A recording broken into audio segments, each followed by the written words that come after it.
noble request. I believe that is the heart of God, that we desire to be the men and women that He has called us to be. Because if our desire is to walk in our calling, if our desire is to be what God has called us to be, then we will not resist the molding. We will not resist the pruning. We will not resist the process that it takes for us to become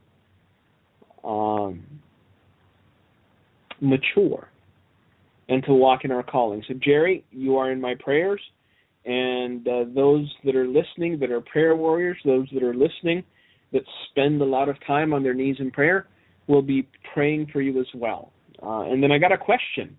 And as I've said from the beginning of this radio endeavor, or this blog talk endeavor, if you will, I wanted to be interactive with this program. I wanted to answer your questions. I wanted to be able to dialogue with you. And so I will answer this question first before we get into our topic. And the question is, what do you think about tithing? Is it being under the bondage of law? And oddly enough, even tithing is a big controversy in the church. But whether or not it's being under the bondage of law, we have to realize that tithing pre-existed the law. Tithing pre-existed Moses. Abraham tithed to the Lord.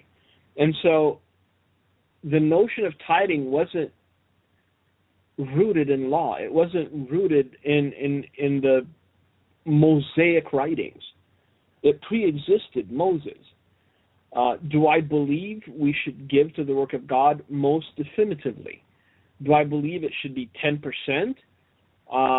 Personally, I believe that's the least that we should offer up to God in whatever manner we see fit, whether our time, our resources, our monies, something to further the kingdom of God, something to say, Lord, you have blessed me, and I recognize your blessing. And if you have a hard time giving, I think that putting 10% aside every month is wise. And then just pray. Keep praying until God shows you where to give that money, where to give that time, where to, for lack of a better term, because I know this term has been used so much in the American church and it's been used so negatively, where to plant your seed. And yes, I know I'm cringing too, but it's the best way of saying what needs to be said about giving. We're supposed to give to the Lord. We're supposed to be aware of the reality that what we have is not ours. It's ours perhaps for a season, and we're merely caretakers of what we're given, and then it's not ours anymore. We go into the dust of the earth. We return to whence we came. And so if we're able to be a blessing to others, if we're able to feed somebody or clothe somebody or put a smile on somebody's face, then I think it's a noble thing. I think it's a wise thing. And yes, I believe it is a godly thing. So with that, we get to our topic of the evening, which is, as I said in the beginning, the cross of Christ. And our journey tonight will take us through a few verses in the Gospel according to Luke. And it's not that I'm preferential to Luke over Matthew or Mark, because this exchange is both in Matthew and Mark, as well as in Luke. But I just happened to be reading Luke this morning in my prayer time, and it's out of the book of Luke that we will be reading this evening. And even before he gets to speaking about the cross, Jesus paints a not-so-rosy picture about the future, and more particularly about his future. And he's speaking this to his closest confidants. He's speaking this to his disciples. He's speaking this to the men that followed after him. And one would think that if a handful of men followed you everywhere, you'd give them some glimmer of hope. But Jesus begins in Luke chapter 9, verse 22, and he says, "The Son of Man must suffer many things and be rejected by the elders and chief priests and scribes and be killed and be raised the third day." So the only glimmer of hope in this entire exchange was that last part where he would be raised the third day.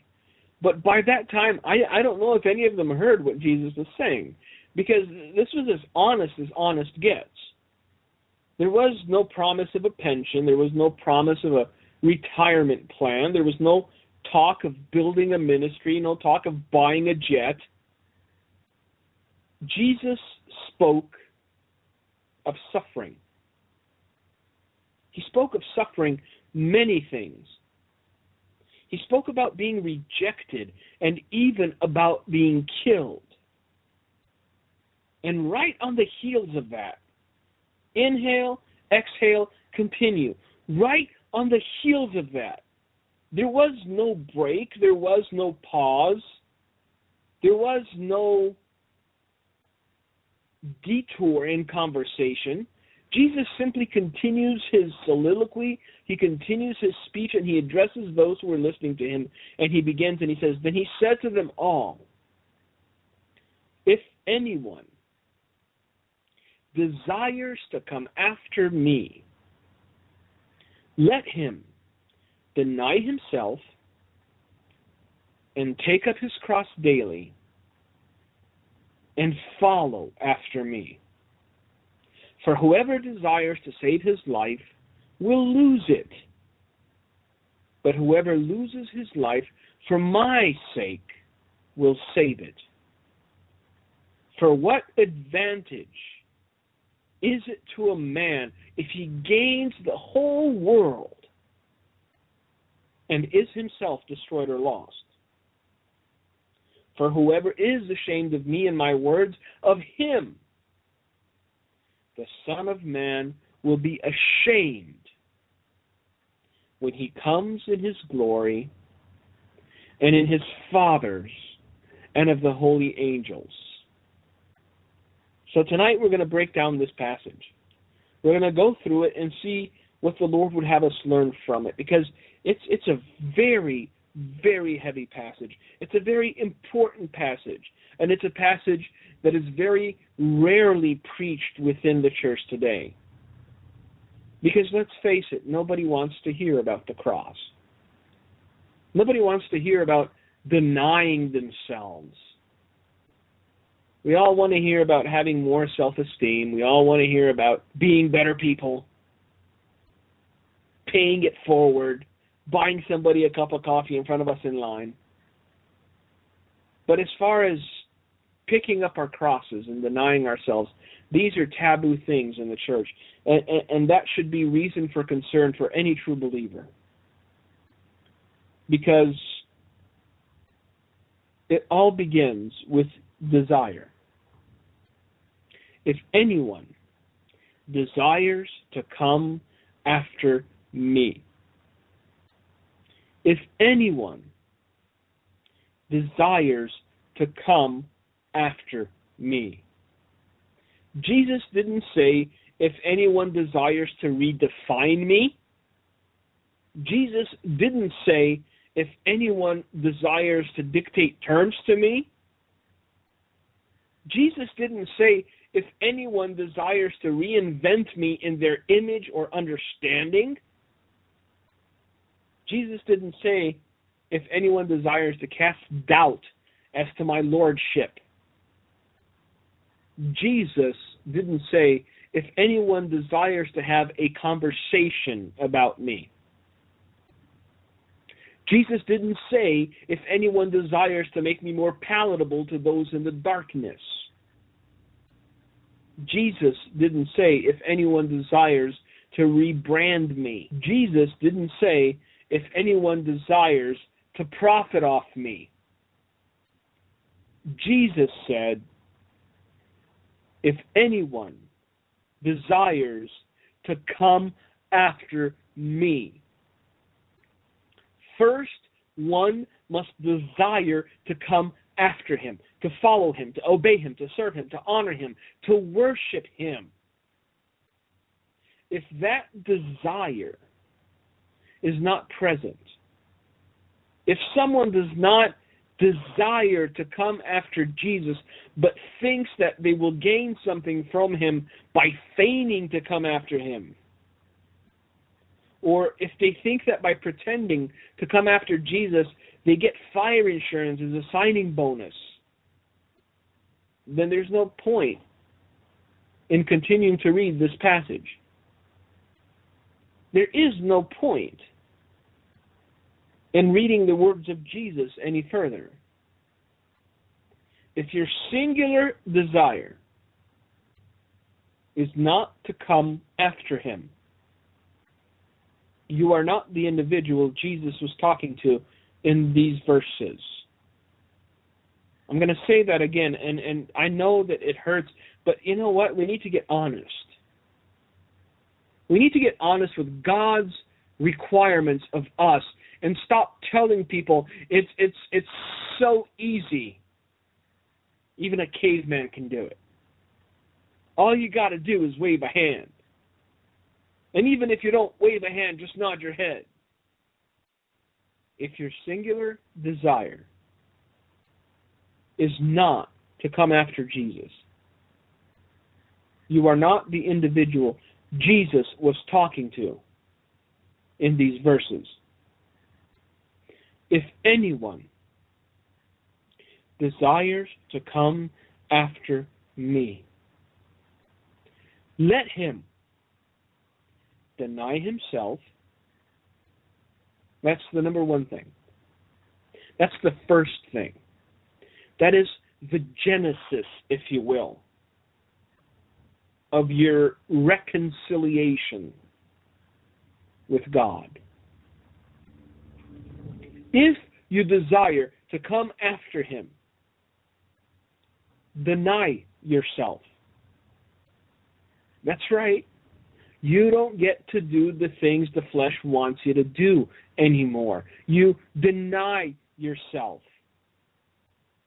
Those things that you found pleasure in, those things that drew you to a darker and darker mind, those things that you know held you captive and imprisoned, those things that were as stumbling blocks between you and Jesus.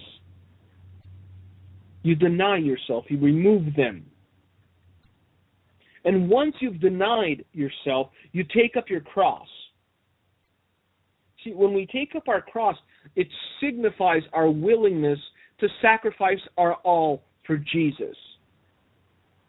We need to understand the context of the time in which Jesus was speaking these words to his disciples. We need to understand the context of the time in which Jesus was telling these men that not only would he die, but that if they desired to come after him, they'd have to deny themselves and pick up their crosses. It was the height of the Roman Empire's practice of crucifixion. Chances are better than good that as Jesus spoke these words to his disciples, men were in various stages of expiration, hanging on crosses to the left and to the right of them. It wasn't hyperbolic. It wasn't something that Jesus said just to shock them. When he spoke of picking up our crosses, he spoke of dying to the self. It was something very real and visceral to these men because they could look up and see men crucified on crosses. If they weren't there presently, certainly they had seen men at some point in their existence being crucified, hanging, dying on a cross. And here Jesus was saying to them, if you desire to come after me, not only do you have to deny yourself, you have to pick up your cross. You have to die to this world. You have to die to the lust of the flesh. You have to die to temptation. You have to die to sin. You have to die to the world.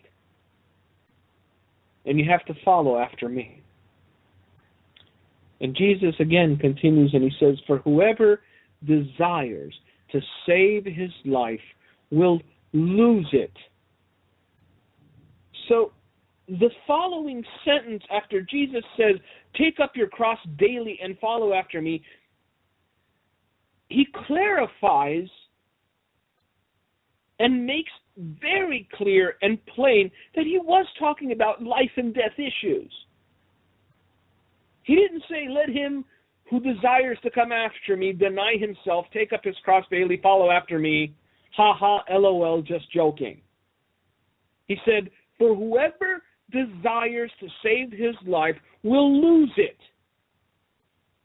But whoever loses his life for my sake will save it. And I wasn't going to go down this road tonight, but I feel that I must because I'm getting more and more correspondence from individuals who are doing their utmost to try and save their lives. They are doing their utmost to try to insulate themselves and cocoon themselves and make sure that whatever happens in this nation, whatever happens in the world, will not affect them. And to be honest with you, the news is getting dire. We are,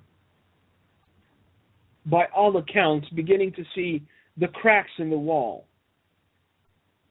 We are, by all accounts, beginning to see the first tremors of what will be a great shaking in this nation. Today, a headline read, U.S. layoffs surged to 6-month high. And as the article continues, it said, layoffs surged in January to the highest level since July as employers in the retail and energy sectors pulled out the pink slips according to a private survey out Thursday. U.S.-based companies announced 75,114 planned job cuts last month, up more than 200%. I know that we don't want to hear it anymore. Anybody that says anything about the looming crisis, because that's what it is. We can't call it something that it's not. We can't call it something other than what it is. It is a looming crisis. Anybody that says anything about these things is branded a doom and gloomer. Anybody that says anything about these things is said to be exaggerating to the point of being unbelievable. But it's not guys like me or other people that are saying these things. These things are beginning to come out in the mainstream media. The shaking is coming. And though the world might react in a certain manner, though the world might react in a certain way, my question tonight is not for those of the world. My question tonight is posed to the children of God. Are you desiring to save your life, or are you trusting in the Lord? See, the question is very simple. Are we focusing on the storm,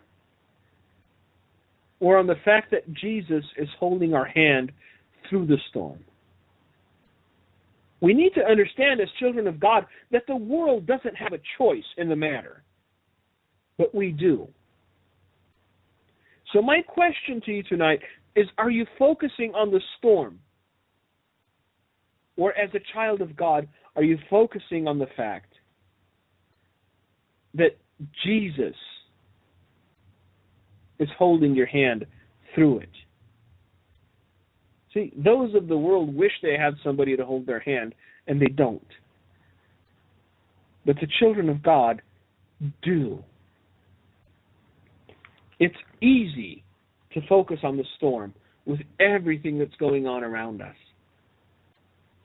And sometimes we get this overwhelming urge just to shut it all off and just claim ignorance. Out of sight, out of mind, I don't want to know. But a true child of God demonstrates the peace of God, not in remaining ignorant, but in having peace even though he possesses the knowledge of what is to come. That was real good. If you didn't catch it, go back and listen to it again, because that was real good. See, a true child of God demonstrates that they're in the will of God and they have the peace of God, not because they're ignorant of what the future holds, not because they're ignorant of the times that they're living in, but because they have peace that surpasses understanding, even with and even knowing and even possessing all the requisite knowledge about the times, the seasons, and everything that's about to commence. We cannot pretend as though dark days are not upon us. We cannot pretend as though hard times are not around the corner.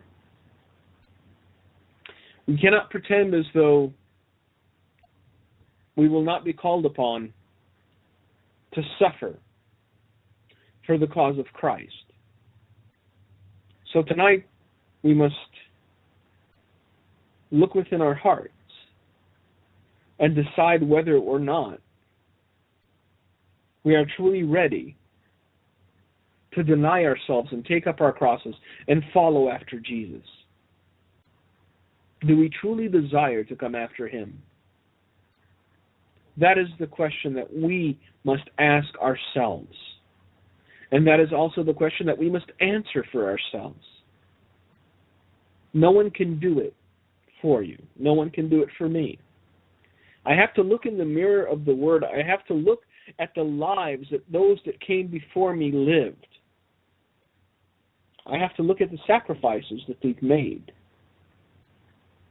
I have to take into account the possibility that I will lose everything, including my life, for the sake of Christ. And after taking all of that into account, decide to pick up my cross and follow after Jesus. See, it's easy to paint a rosy picture, but it's an unrealistic one. It's easy to speak a few inspiring words, uplifting words, words that deep down inside we know are untrue the moment that we hear them, but the flesh likes to revel in those words. You're never going to have to endure. God wants you to be healthy and happy and have abundance. These are easy words to hear. We all love hearing these words. But the question that we must ask ourselves is, are these words true? Because we go back to the words of Jesus, and we are reminded that he himself said, whoever desires to save his life will lose it. But whoever loses his life for my sake will save it. And he continues and he says, for what advantage is it to a man if he gains the whole world and is himself destroyed or lost?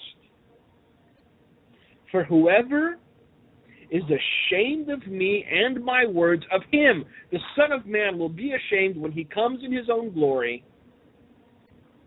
and his Father's and of the holy angels. I believe that it's time we call things by their proper name. I believe that it's time we tell people the truth, difficult as it might be to hear. If you do not desire to come after Jesus, then what he requires of you further on in this passage will seem as too difficult. It will seem as too much. It will seem too extreme. It will seem too tedious. It will seem too time-consuming. Perhaps it will seem too sacrificial. It will seem too restrictive for you. Because if you do not desire to come after him, then denying yourself will seem nigh to impossible. Picking up your cross will seem too tedious a thing, and following after Jesus will seem downright tiresome. Because when you follow after Jesus, it usually isn't from the back seat of a stretched limousine. And this is something else they don't tell you nowadays. That if you desire to come after Jesus, you've got to get comfortable with blisters and sores and achy bones. You've got to get comfortable with hardship. You've got to get comfortable with rejection. You've got to get comfortable with people not just misunderstanding your intent, but doing so willfully because their agenda is more important than intellectual honesty. It's sad. It really is. That not only do we have to do battle with the enemies outside the household of faith, there are countless enemies within, trying to do harm, trying to cause division, trying to destroy the work of God. The season is upon us, wherein as individuals, and I will repeat this because it's important, somehow we've gotten this mentality of a collective, and there's no such thing as collective Christianity. The season has come wherein we as individuals must decide whether we desire to follow after Jesus. As individuals, we must decide whether we desire to come after him. Putting the best case scenario before us, but the worst case scenario. Not desiring to follow after him because someone told us, if you come to Jesus, he'll take you away before anything bad happens. But desiring to come after Jesus, knowing that you will one day perhaps have to lose your life for his name's sake. See, a lot of people believe that they're Christians just because they did something. Just because they said a prayer, just because they raised their hand, just because they went to church as little kids with their parents in tow. And Jesus spells out what it takes to be a believer. Jesus spells out what it takes to be one of his disciples. Jesus spells out what it takes to be with him in glory. What it takes for him not to be ashamed when he comes in his own glory and in his Father's and of the holy angels. Jesus spells it out, and there is no doubt or equivocation about it. If anyone desires to come after me, let him deny himself, take up his cross daily. And this is another thing that we have to talk about tonight before we run out of time. That daily part. It's not a weekend venture. You did not join the Christian Army Reserves where you have to serve 2 weeks out of the year. It's not just Sunday mornings. It's not just when you go to prayer. If you go to prayer. It's not just when other people are watching. It's daily. Deny yourself. Take up your cross daily and follow after him. If you desire to come after him. If you desire to know him. Not what he can do for you, not what he can spare you from, not what he could save you from, not what he could give you. If you desire to know him and the fullness of his majesty and the fullness of his glory and the fullness of all that he is as Lord and King of all, do you possess this desire? That is the question. That is the most relevant question of the evening. Do you possess a desire to come after Jesus? Do you possess a desire to follow after Jesus? Do you possess a desire to know Jesus? Because a lot of people today are looking for the benefits. What do I get out of the deal? You get Jesus. What do you mean, what do you get out of the deal? It's Jesus. You get Jesus. You get everything. You get Jesus. No, I mean, is he going to give me stuff? He gave his life. What more could we possibly desire than what he's already given for you and for me? What more could we possibly desire than what he's already done? He shed his blood. He hung on a cross. He told his disciples as much. He says the Son of Man must suffer many things and be rejected and be killed. But he knew that it was the only way to reconcile man unto God. He knew that it was the only way that we could be with him in eternity. What more could we possibly want than this? You know, a new Mercedes would be nice. Really? Do we realize that by asking for futile, worthless things, we diminish the sacrifice of Jesus? Do we realize how sad and how off-putting it is to say, I'll take Jesus, but I also want this or that? Jesus is enough. Jesus is enough. And he suffered. And he was rejected. And he was killed. Because he loved you and I. And though he gave his life for those such as myself, those such as you, and all who believe in him, he still has a standard to which he holds those who desire to come after him. And we've been discussing that standard tonight. Deny yourself. Take up your cross daily and follow after him. There is no way around this.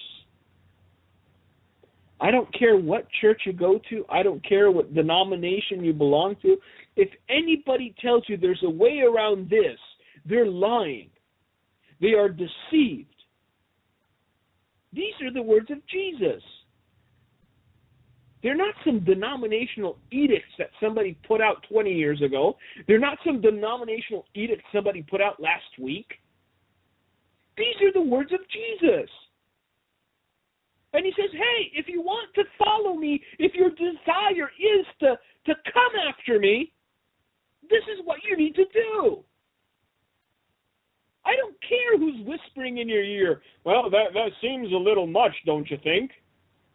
Let's have a conversation. You know, those words were nice 2,000 years ago, but come on, we have Google now. You have heretics standing behind pulpits, deceiving the people of God, telling them that the words of Jesus no longer apply. Heretics standing behind pulpits, telling them, well, you know, that was for back then. You know, we don't really need to deny ourselves or pick up our crosses because we might get a splinter. So rather than do those things, let's have a pizza night. We'll show the Jesus movie one more time.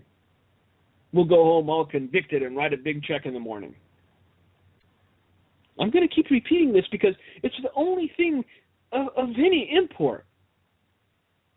If anyone desires to come after me, let him deny himself, take up his cross daily, and follow after me.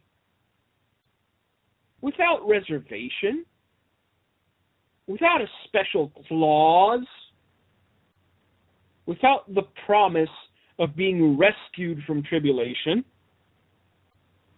just follow after him. For whoever desires to save his life will lose it. Because the moment will come, and please hear me on this, the moment will come when you will have to choose your life or the glory of God. Your life or the name of Jesus. Your life or remaining faithful unto death. And if you desire to save your life, you will find a way to justify denying him. For what advantage is it to a man if he gains the whole world and is himself destroyed or lost? For whoever is ashamed of me and my words. That's a lot of people today. That is a lot of Christians today. Ashamed of both Jesus and his words. I will never be an apologist for my Lord. I will not apologize that Jesus said repent. I will not apologize that Jesus said go and sin no more. I will not apologize that Jesus said deny yourself, pick up your cross daily, and follow after me. I am not ashamed of those words. I'm not ashamed of Jesus. But see, there's so many believers today that have this quasi-passive-aggressive relationship with God, where they think that if they throw enough of a hissy fit, God's going to see it their way. If they throw enough of a hissy fit, God's going to change his mind, and the words of Jesus will become null and void, and they can do whatever they want and still get into heaven because that's the way they want it. Jesus said, if anyone desires to come after me, let him deny himself, pick up his cross daily, and follow after me. Jesus never said anything about leading. He said something about following. We can't go where we want to go. We need to go where Jesus wants us to go. We follow after him. He doesn't follow after us. This is something that a lot of us fail to understand, and it's to our own detriment. Because we make choices, and then we expect God to be okay with the choices that we make. We don't pray, we don't seek the face of God, we don't ask, we don't inquire.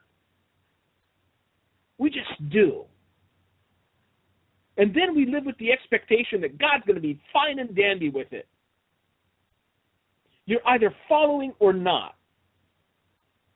You're either under the covering that following after Him provides, or you're out on your own. Please understand this is a serious matter, and I had no intention of going down this path tonight. But here we are nevertheless, because I believe this message is for someone listening to my words right now. Don't blaze your own trail, then expect God to be okay with it.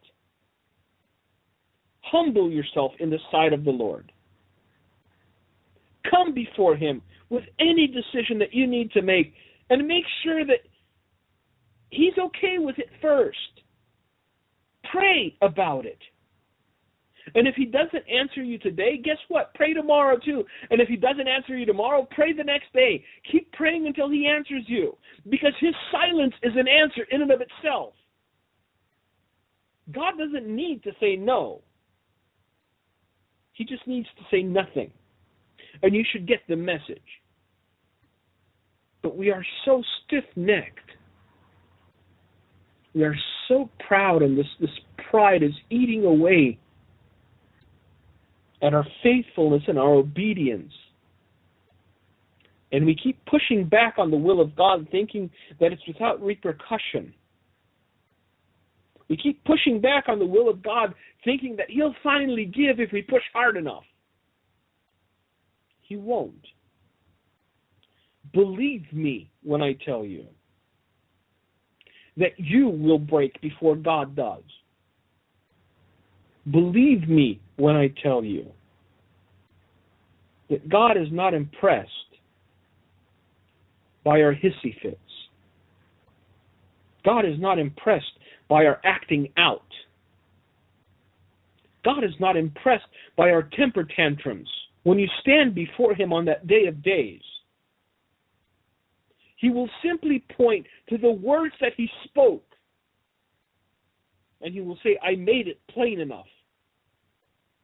I made it simple enough.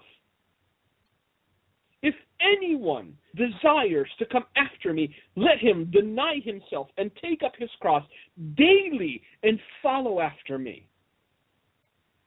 For whoever desires to save his life will lose it. But whoever loses his life for my sake will save it.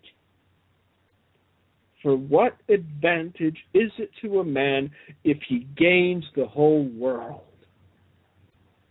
There are certain passages in the Bible that every evangelist should have taped to their fridge. And this is one of those passages. And if they were confronted with this passage every single morning upon waking, perhaps their messages would be very different than what they are. For what advantage is it to a man if he gains the whole world? What advantage is it to you if you buy a bigger jet? What advantage is it to you if you buy a bigger mansion? What advantage is it to you if you buy a bigger car? If you yourself are destroyed or lost? See, these are verses that shake me to my core. These are verses that should shake all of us to our core, because Jesus is being plain and honest here. He's not trying to put one over on us. He's not trying to complicate matters. He's telling us straight out, if you desire to come after me, you have to deny yourself and die.